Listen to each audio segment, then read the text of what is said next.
Hello बच्चों, आइए इस प्रश्न को पढ़ते हैं। चौड़े पाइप से सकरे पाइप में जाने पर जल का दाब कम हो जाता है। इस घटना का कारण बताइए। आइए इस प्रश्न की मुख्य अवधारणा की चर्चा करें।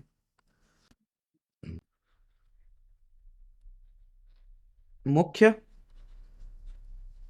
अवधारणा।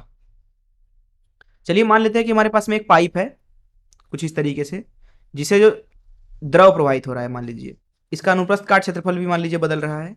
यहाँ पे मान लीजिए कि जो दाब है वो P1 है और अनुप्रस्थ काट क्षेत्रफल A1 है, और यहाँ से जब द्रव प्रवाहित हो रहा है तो इसकी गति मान लीजिए यहाँ पे V1 है, और यहाँ पे अनुप्रस्थ काट क्षेत्रफल मान लीजिए A2 है, दाब P2 है, और जब द्रव यहाँ से प्रवाहित हो रहा है तो उसकी गति V2 है। इस हिस्से की जो धरातल से ऊंचाई है वो मान लीजिए कि H1 है। इस हिस्से की जो धरातल से ऊंचाई है वो मान लीजिए H2 है। यहाँ पे हम क्या करते हैं कि द्रव को आदर्श द्रव ले लेते हैं। आदर्श द्रव में कोई भी घर्षण नहीं होता है, इसलिए उसकी ऊर्जा संरक्षित होती है। तो वहाँ पे बर्नौली का समीकरण लिखा जाता है P धन रो जी एच धन 1/2 रो V का वर्ग बराबर नियतांक के। तो इसलिए यहाँ पे लिखेंगे हम P1 धन रो जी H1 धन 1/2 रो V1 का वर्ग, ये बराबर होना चाहिए P2 धन रो जी H2 धन 1/2 रो V2 के वर्ग के। साथ ही साथ यहाँ पर जो द्रव लिया है हमने वो आदर्श द्रव है, तो आदर्श द्रव का जो घनत्व होता है अर्थात रो, वो दरअसल नहीं बदलता है, वो नियत होता है। इसका मतलब ये है कि यहाँ पे 1 सेकेंड में जितना आयतन घुसेगा अंदर A1 क्षेत्रफल से, उतना ही बाहर निकल जाना चाहिए। तो 1 सेकेंड में यहाँ पे जो A1 क्षेत्रफल से घुसेगा आयतन वो हो जाएगा V1 गुणे 1 गुणे A1, और ये बराबर होना चाहिए इस A2 क्षेत्रफल से 1 सेकेंड में निकलने वाले आयतन के, जो कि हो जाएगा V2 गुणे 1 गुणे A2 के बराबर। जिसका मतलब है कि हमें समीकरण मिल रहा है A1 V1 बराबर E2 V2। दरअसल इस समीकरण को सातत्य समीकरण भी बोला जाता है। तो इन मुख्य अवधारणाओं का इस्तेमाल करके चलिए प्रश्न को हल करते हैं। यहाँ पर प्रश्न में बोला जा रहा है कि चौड़े पाइप से सकरे पाइप में जाने पर दाब क्यों कम हो जाता है। तो मान लीजिए हमारे पास में कुछ इस तरीके का एक पाइप है, कुछ इस तरीके से, और मान लीजिए ये क्षैतिज पाइप है।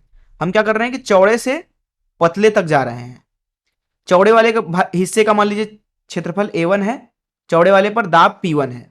वहीं पतले वाले हिस्से पे मान लीजिए कि क्षेत्रफल A2 है और वहां पे दाब जो है वो P2 है। यहाँ पे गति मान लीजिए V1 है और यहाँ पे V2 है।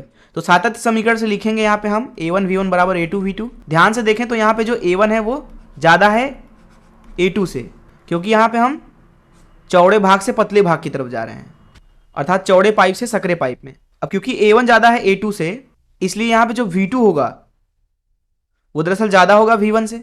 अब हमने पाइप को क्षैतिज ले लिया है, तो इसलिए उसके लिए जो H होगा वो क्या होगा, समान होगा, नियत होगा प्रवाह के साथ।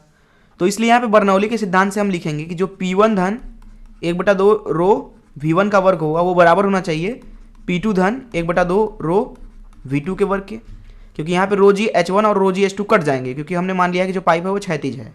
अब क्योंकि यहाँ पे V2 ज़्यादा है V1 से, इसलिए यहाँ पे जो P2 होगा वो कम हो जाएगा P1 से। इस समीकरण से आप देख सकते हैं। इसलिए हम बोलेंगे कि यहाँ का जो दाब था P1 वो दरअसल ज़्यादा है इस वाले हिस्से से, अर्थात जब आप मोटे हिस्से से पतले हिस्से में जाते हैं तो दाब जो होता है वो कम हो जाता है। उसका कारण है जो गतिज ऊर्जा होती है वो बढ़ जाती है, और वो गतिज ऊर्जा आती ही है दाब की वजह से, इसलिए दाब कम हो जाता है। मैं आशा करता हूं कि आपको इस प्रश्न का हल जरूर समझ में आया होगा। धन्यवाद।